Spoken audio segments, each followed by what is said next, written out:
कुंडली में लिख देबो यमलो किया तारा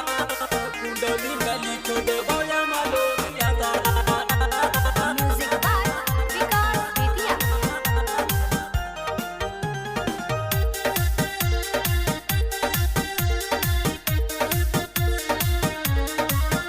अभी सुतल हको से रही ला बोलो ही ढेर ढेर करे में नहीं तोरा बेसी देर लगत करे में नहीं तोरा बेसी घर में चलत हो तोरा जही एरिया के बाज कबो कौआ के हाथ नहीं दिलेर लगत दिन पर तू बनो ही रंगदार हमरा हाथे चढ़ी तो हो जाए शिकार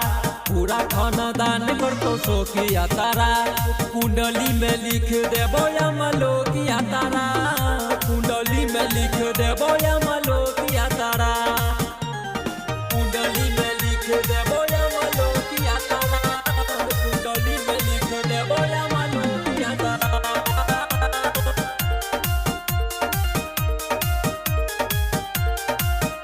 संगे लेके घूमो ही दू चारे के तबू धोई सबके सूटर रे सबके सूटर रे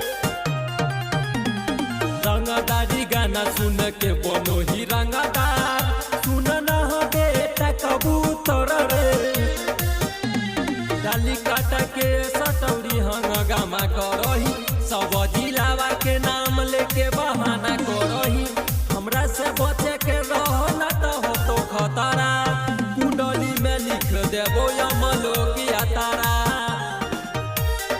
कुंडली में लिख देबो यमलो किया तारा कुंडली में लिख देबो यमलो किया तारा।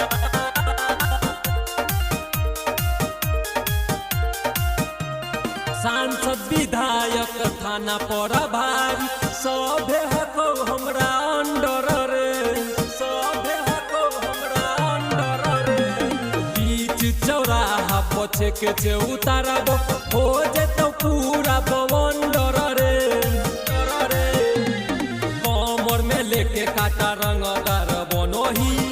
जवन मुँह में आबो हो तू हे बोलोही मनी को सल कर दे तो खता